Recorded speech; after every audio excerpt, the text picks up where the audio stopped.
E allora, eccoci rientrati in studio, allora Zuppardo.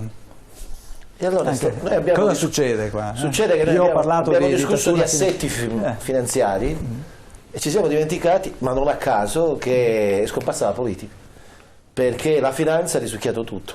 E noi siamo tutto, l'Europa è in mano a meccanismi esclusivamente finanziari. I meccanismi finanziari io dicevo dittatura finanziaria. Dittatura finanziaria, ma neanche i meccanismi finanziari sono legati a interessi, profitti, non tengono conto necessariamente dell'uomo, dei bisogni delle persone. Questo è il modo con cui questa Europa si è costruita, questo è un punto su cui io penso la sinistra deve riflettere, insomma, questa mitizzazione dell'Europa a tutti i costi, su cui possiamo iniziare a riflettere. Questo è un modello che abbiamo visto crescere davanti ai nostri occhi. La Grecia fa da fanalino, come dire, serve per ricordarci a tutti la fine che faremo, e poi se la lettera della BCE fa il resto. Se vi ricordate in Italia, la lettera della BCE aveva tre cose: riforma del mercato del lavoro, l'abbiamo fatta, l'ha fatta Renzi, doveva farla Berlusconi, non era credibile, si è scelto di mettere Renzi, ma è eletto. Noi abbiamo da anni che non eleggiamo il Presidente del Consiglio. Renzi non è stato eletto se non dalla primaria del PD e dalla direzione del PD, segretario, e poi nel cambio con Letta l'ha votato la direzione del PD, ma i cittadini non hanno votato quelle politiche che noi stiamo vedendo in Italia. Non c'è stato governo e non li abbiamo votati, perché si vede che votare chi ha votato Berlusconi, chi ha votato Bersani, chi ha votato Grillo. Quindi. Che cosa dice la lettera del BCE? Taglio dell'articolo 18 perché crea occupazione. Non è vero, dati statistici non crea occupazione. Riforma della scuola, è stata fatta, oggi c'è stato lo sciopero, di fatto si è introdotto dalla scuola un meccanismo competitivo inutile tra i docenti, invece dobbiamo parlare di qualità della scuola, del vento didattico. Terzo, la sanità. Se guardate la finanziaria dell'IPF c'è un taglio fortissimo sulle prestazioni sanitarie, sia sulle prestazioni della diagnosi. La strada è quella della Grecia, non c'è strada. Con un'altra condizione, con queste condizioni economiche tu hai una fascia enorme di disagio sociale. La sinistra riformista e neanche riescono a raccogliere questo disagio, spesso l'Europa va nell'estrema destra, i risultati parlano di un'avanzata di forze neonaziste nel nord Europa, non dico di una destra europea, neonaziste, e le due forze popolari sono costrette a governare insieme, come accade oggi. Noi abbiamo un governo Renzi-Verdini, siamo arrivati a qualcosa di straordinario, e io penso che vada messo in discussione il modello di questa Europa. Certo. Perché non puoi avere il 3,5% su tutto. Sapete su che cosa l'Europa non ha il 3,5%?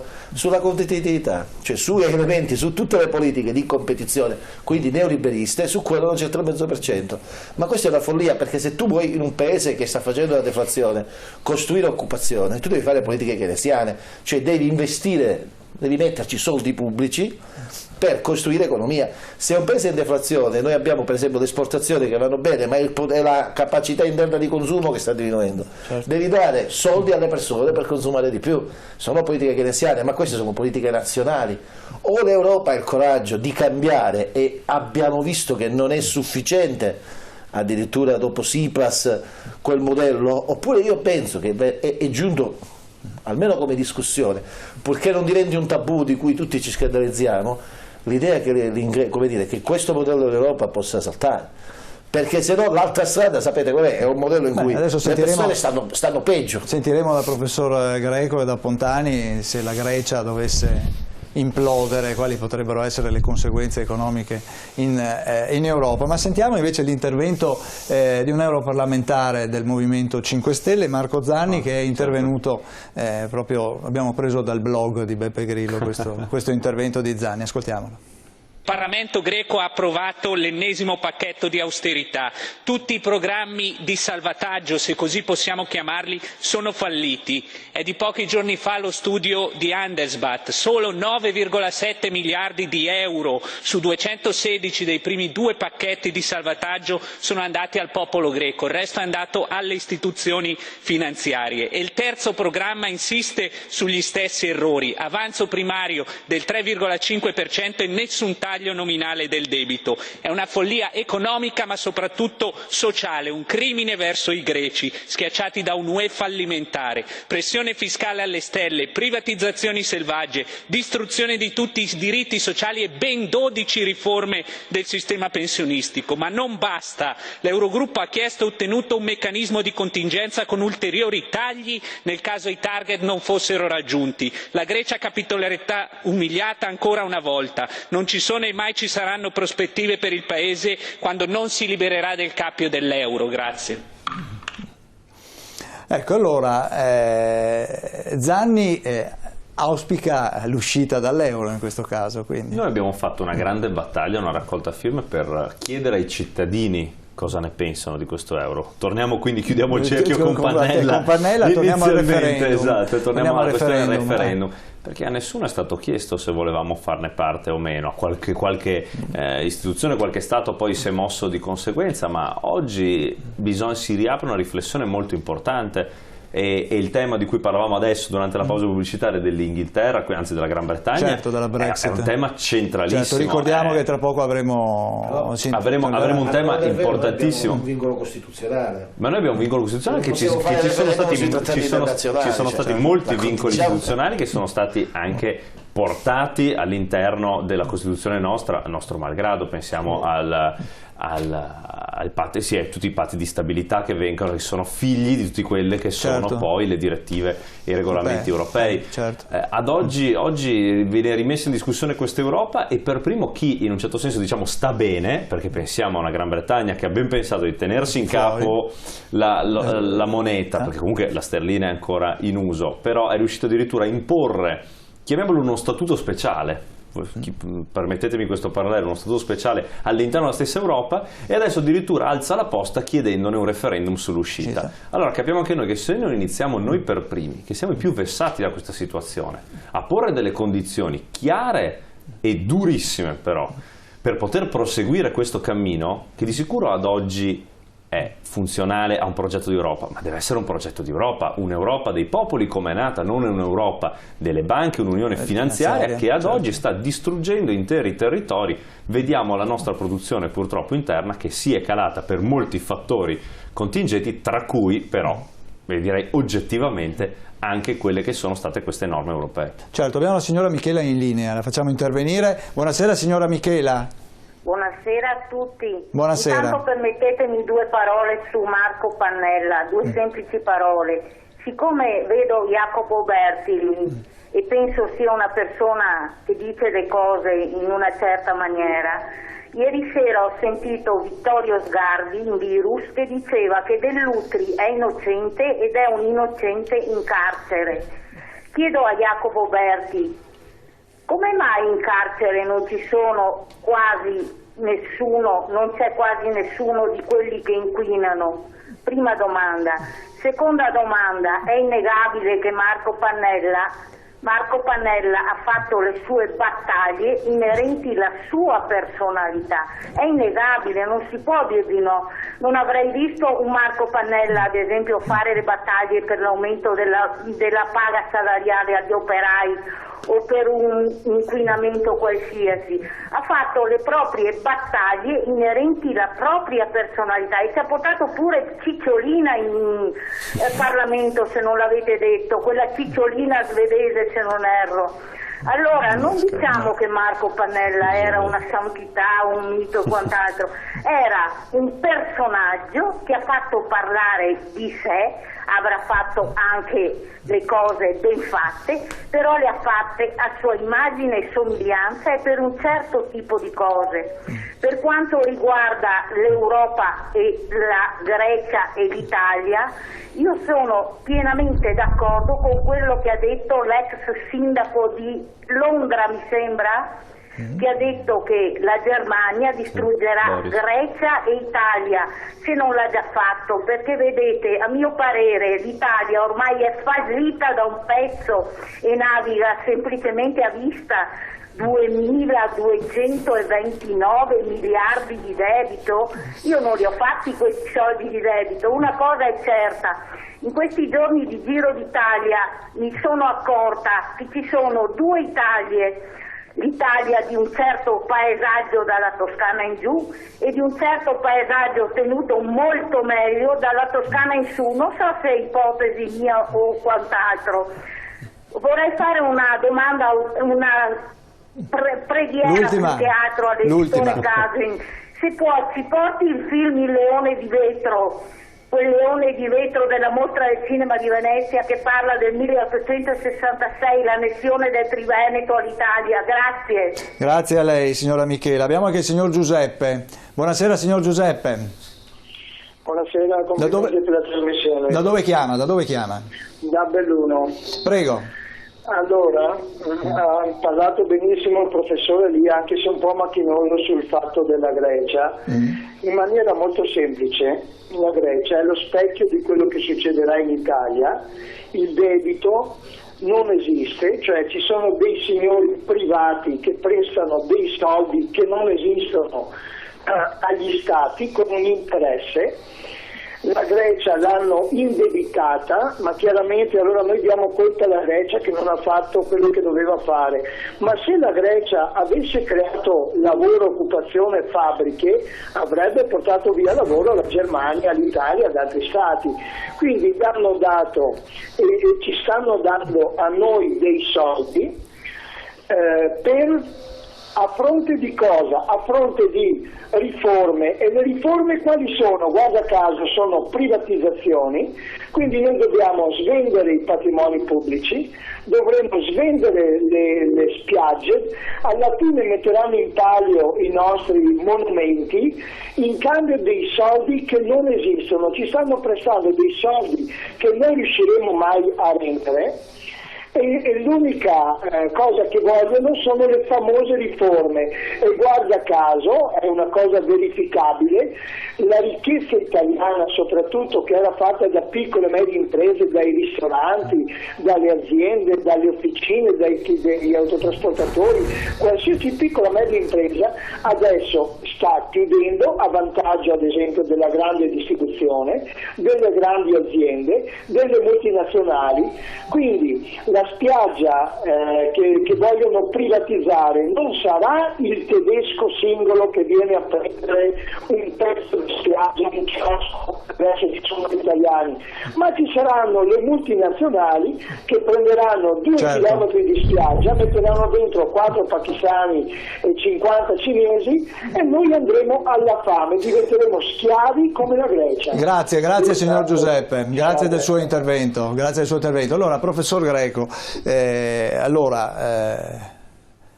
schiavi della finanza, paesi che perdono di fatto la loro, non tanto l'identità ma la loro autonomia. Di fatto in questo momento la Grecia più che altri paesi, però vediamo, insomma, alla fine l'Europa detta legge, l'Europa, ma la finanza poi soprattutto, e ti dice come devi comportarti, se devi tagliare, se devi fare la riforma delle pensioni, piuttosto che cosa resta degli stati alla fine.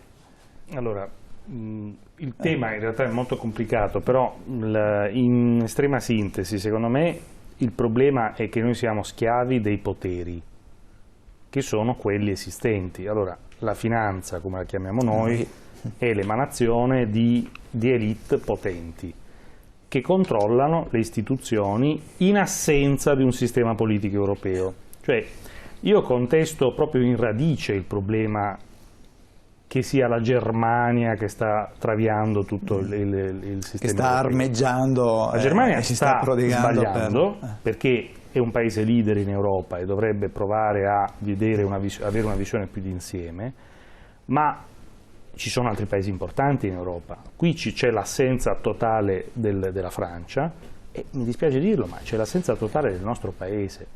Cioè, a me, quando sento i miei concittadini dire che la Germania ci ammazza, la Germania ci fa, la mia prima sensazione sarebbe di prendere invece il mio rappresentante al Parlamento europeo, quello che ho votato io, non quello che ha votato un altro, e dire: ma scusa, ma tu che stai facendo su questa cosa qui? Io ho sentito qualche giorno fa una dichiarazione del vicepresidente italiano nella Commissione Affari Monetari del Parlamento europeo, che era raccapricciante, non dico il nome, era raccapricciante, perché noi abbiamo un problema di classe dirigente. Cosa voglio dire? C'è un problema, l'Europa è un condominio. Se ogni condomino dice adesso io se non mi abbassi la cifra che devo pagare io mi stacco dalla caldaia, dal riscaldamento, cosa viene fuori? Viene fuori un casino, scusate il termine, non viene fuori un condominio, viene fuori una cosa che non funziona. L'Europa ha questo problema. Allora, nella assenza di un sistema politico funzionante europeo, che però vuol dire che le istituzioni europee devono essere più forti, non meno forti, ovviamente chi governa? Governano le tecnocrazie, governa il potere economico, governa la lobby, governa chi fa funzionare i partiti nei vari paesi. Quindi questo è il problema di fondo. La Grecia non può essere come l'Italia, non può finire come la Grecia per un motivo banalissimo. L'Italia è troppo grande. Quindi il giorno in cui l'Italia è nelle condizioni della Grecia, l'Europa come sistema economico è morto e inizia l'ulteriore guerra europea. Bisogna ricordare, i telespettatori devono ricordare che prima dell'Unione Europea c'era la seconda guerra mondiale. Allora, o è un caso, anzi ci sono state 2 guerre mondiali, alcuni storici parlano della grande, lunghissimo trentennio di guerre. Allora, o è un caso, oppure, se andiamo a vedere bene, l'Europa è stata la soluzione per evitare ulteriori guerre. Quindi la Grecia va risolta con una decisione politica.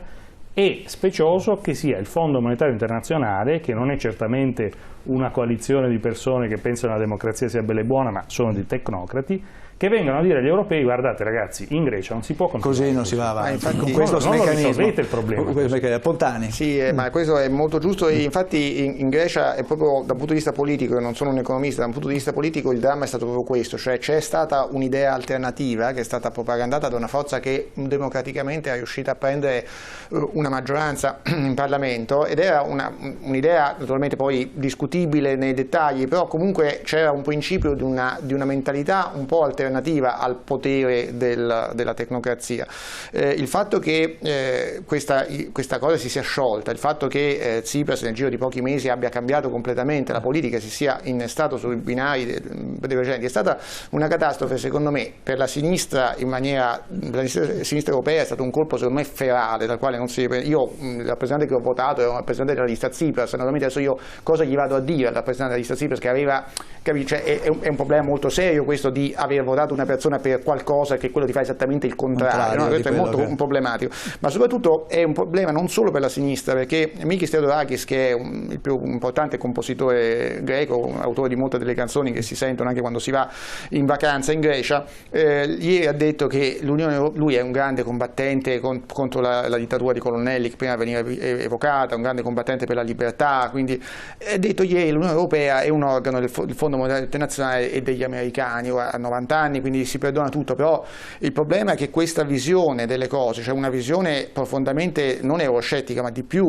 è una visione che ormai attecchisce non solo in Alba Dorata, che è quello, vabbè, si sa, cioè non solo nell'estrema destra, ma attecchisce in tanti posti, e nella stessa Syriza, nel stesso partito di Tsipras era fiorente già prima e adesso lo è ancora di più, e con qualche fondamento, perché chiaramente se questi vedono che l'Europa gli fa questo, poi e chiunque evidentemente vuole uscirne. Allora il punto qual è? Varoufakis, sempre tanto vituperato Varoufakis, lui si è dichiarato proprio l'altro giorno, ha fatto una esplicita dichiarazione, ma tutto il movimento che ricordiamo per i telespettatori, Varoufakis, ministro delle finanze nel primo governo Tsipras, ha fatto una dichiarazione molto importante contro la Brexit, cioè partecipa alle manifestazioni affinché cosa niente affatto scontata, la Gran Bretagna rimanga nell'euro. Questo naturalmente gli aliena la simpatia di parte della sinistra greca e anche parte forse della sinistra europea, però il movimento che Varoufakis ha in mente è un movimento secondo me che anzitutto è di carattere europeo, questo dire, ma insomma io non so dove andrà a fare, però secondo me ci vede giusto, come ci aveva visto giusto a luglio 2015 che non bisognava andare in quella direzione dove adesso ci troviamo, perché aveva chiaramente previsto che si sarebbe arrivati a questa situazione che abbiamo in Grecia, l'idea è quella di creare un movimento a livello europeo che appunto eviti che si ritorni alla terza guerra mondiale, perché quello chiaramente se poi dopo si sfrangia tutto e esplode tutto è chiaro che si finisce la guerra, cioè prima o poi questa cosa succederà, e cerchi magari di tenere insieme una idea, di far lievitare un'idea di Europa un po' diversa. Cioè secondo me, io adesso sarà utopistico e velleitario, ma se non cerchiamo a livello di elite dirigenti di avere questa barra del timone, secondo me andiamo a sbattere o in un senso o nell'altro. Avere votato in Costituzione il pareggio di bilancio in Italia è stata, come dire, è la morte della politica. Se tu voti il pareggio di bilancio significa che tu rinunci a fare politiche di intervento sull'economia. E questa è una, come dire, ti dà il segno anche della incapacità oggi della politica di essere al centro del dibattito. Siamo veramente dentro un sistema ormai neoliberista per cui è tutto un problema di conti, di numeri. Dentro questo mondo però ci sono i poveri, c'è chi non ce la fa, ci sono le persone in carne e ossa, c'è la vita delle persone, e bisognerebbe ritornare da lì e ripartire da lì. Certo, sì. Professor Greco. Allora, io sono d'accordo che, per esempio, bisognerebbe fare un'altra trasmissione, ma insomma, la storia del pareggio di bilancio è un esempio proprio di come l'assenza della politica poi viene riempita da qualcosa, no? In Italia è passato senza quasi discussione, una cosa che è sbagliata proprio tecnicamente, insomma, questo poi si può discutere, eccetera. Però il punto fondamentale è questo: io penso che un paese come l'Italia abbia delle responsabilità gravi. Quando all'indomani delle elezioni europee del 2014 una personalità come Romano Prodi, che poi uno può condividere o non condividere, disse in maniera molto sommessa una cosa: l'Italia dovrebbe creare alleanze, perché è chiaro che la Grecia da sola viene schiacciata, così come il Cile, diciamo, veniva schiacciato dagli Stati Uniti, cioè, un paese piccolo non ce la fa. L'Austria, facendo un altro ragionamento, fa delle iniziative che potrebbero essere distrutte in pochi minuti se ci fosse la stessa volontà politica di imporre all'Austria il rispetto dei trattati. Quindi, voglio dire, qui si vede il trattamento differenziato, no? Però l'Italia che ha fatto in questo periodo e nei periodi precedenti, questo è un problema culturale. Io invito veramente chi fa politica a non farne una questione di parte, perché non è di parte, è una questione proprio di classe dirigente. La classe dirigente italiana è subalterna, ma non vuol dire, non essere subalterni non vuol dire andare lì e dire adesso vado dai tedeschi e li faccio neri. No, bisogna saper fare le cose, saper fare politica, saper creare alleanze, rapporti, sapere dire e fare, parlare meno magari e agire di più, essere credibili, mandare persone competenti, essere in grado di far vedere che una via diversa esiste, perché una via diversa esiste. Infatti, gli americani ci stanno proponendo una via diversa. Guardate, è assurdo che gli americani ci stanno proponendo qualcosa che una volta era l'Europa che diceva no, ma sei troppo liberista, adesso sono gli americani che dicono ma che state facendo, insomma, così non va bene. Quindi il punto fondamentale, i cittadini dovrebbero veramente occuparsi di questo tema, quindi io invito veramente tutti, chi ha a cuore chi sta male nel nostro paese e negli altri paesi, non venda la ricetta che uscendo dall'euro, che facendo, non è così semplice. Noi fuori dall'euro c'eravamo, siamo entrati nell'euro perché fuori stavamo male. Questo se la Grecia implode cosa succede? Se la Grecia implode è un grosso problema per tutta l'Unione. Paradossalmente per la Grecia meno, perché peggio di così oggettivamente è difficile. Infatti io penso che per la Grecia l'uscita dall'euro sarebbe stata un'opzione almeno da mettere come sul tavolo negoziale. Io condivido l'idea, Varoufakis ci aveva visto giusto, secondo me, la doveva mettere sul tavolo come opzione reale, cioè noi usciamo veramente, perché comunque al limite uscire voleva dire guardate ragazzi non vi pago più. Ma infatti i debitori avevano tutto l'interesse invece. Però per l'Italia non è la stessa cosa. L'Italia ha una dimensione di debito pubblico tale per cui noi siamo in grado di innescare una crisi di dimensioni globali. L'Italia, se sbaglia la manovra, ha un effetto sull'economia mondiale che è proporzionale a quello che potrebbe essere l'effetto della Cina che sbaglia la manovra. E non sto facendo un'esagerazione, perché il debito pubblico italiano è molto importante. Professor Casen. Sì, però credo che non saranno tanto gli Stati ad uscire dall'Europa, quanto lo strappo lo faranno alcuni Stati europei e ci lasceranno fuori. Questo è il problema. Cioè, in questa situazione è una specie di circolo vizioso. A fare lo strappo sarà la Germania e si sta preparando per farlo, perché comunque la situazione è assolutamente instabile in tutta Europa.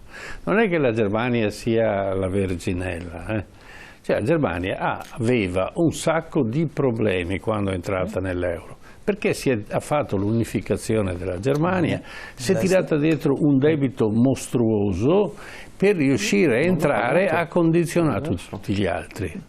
E come ha fatto? Perché se voi ricordate, a metà degli anni 90 c'era già l'idea di arrivare dentro l'euro, ma la Germania non poteva entrare perché era indebitata fin sopra i capelli. Hanno una tecnica per mettere a posto le loro cose che noi non abbiamo. Noi gridiamo tanto e facciamo poco, ma sicuramente quando avrà fatto il pieno la Germania, poi tira lo spinello e dice: ragazzi, andate per conto vostro, attenzione, un euro e un Deutschmark è rimasto un Deutschmark. Noi abbiamo dovuto pagarlo il 50% di più l'euro per abbattere il debito pubblico, ma il governo che è arrivato subito dopo ha ripristinato il debito pubblico precedente e quindi ci ha mangiato. A noi abbiamo comprato l'euro al doppio degli altri stati, della Germania. Questo non è possibile. Allora è una gestione politica folle la nostra. Perché? Perché, come dicevano giustamente prima, chi abbiamo come rappresentanti in Europa? Gli scarti dei partiti. Cioè non scelgono i bravi, quelli che sono meritevoli di andare in Europa. Vai in Europa perché avrai un ottimo stipendio e nessuno ti rompe le scatole. Cosa fai? Chi se ne frega? Difatti i risultati sono questi. Ma noi abbiamo passato anni, adesso non conosco le ultime vicende, dove i fondi europei tornavano all'Europa e venivano distribuiti agli altri. Non venivano utilizzati, certo. No, non venivano dati agli altri, certo. Questo è il dramma, no? Venivano dati agli altri perché non abbiamo un'organizzazione regionale, un'organizzazione nazionale, provinciale, che dica: le regole sono queste, chi ha bisogno domandi e noi provvediamo per farvi avere i fondi. E allora l'economia italiana va a remengo. Teniamo presente che non so cosa riusciranno a privatizzare, perché ormai abbiamo venduto tutto. Non so se mi spiego, la Telecom, quinta compagnia al mondo, è stata svenduta. Ci siamo appena venduti l'autostrada? Sì. Sì. Abbiamo appena venduto la 4 agli spagnoli, sì. Non più di una settimana fa, alla faccia dell'autonomia tanto sbandierata dalla Lega. E mi domando... Se ti alieni i beni tuoi primari, altro che essere autonomo. E mi domando... come mai alcuni spagnoli siano, alcune compagnie spagnole siano così ricche? Questo non lo so. Vorrei sapere dove erano in esilio i mafiosi italiani. I mafiosi italiani. Allora, io vi farei intervenire ancora, ma purtroppo il tempo è scappato via, temi interessanti, ospiti che hanno saputo rendere la serata interessante sicuramente. Spero che i telespettatori abbiano capito anche quello che sta succedendo di fatto, anche se sembra un po' lo scenario che si presenta sembra quello di essere nelle vicinanze di un grande buco nero pronto. Anche sui giornali, sulla televisione ne parla pochissimo. Ma comunque sembra di essere nelle vicinanze di un buco nero che tutto assorbe e dopo non lascia più niente, scompare pure lui, insomma, lasciando solo come le coltivazioni dove una volta fatte poi non cresce più nulla dalla terra. Grazie a tutti quanti voi per essere stati qua in studio questa sera, grazie ai telespettatori che ci hanno seguito, grazie all'editore che ci permette come sempre di andare in onda con i nostri problemi che le televisioni ovviamente combattono tutti i giorni, no? Abbiamo appena sfiorato la questione. Non avete Berlusconi con voi, dai, diciamo. Dobbiamo fermarci. Grazie a tutti, grazie ai telespettatori che ci hanno seguito. Buonanotte, arrivederci. Ci troviamo la settimana prossima.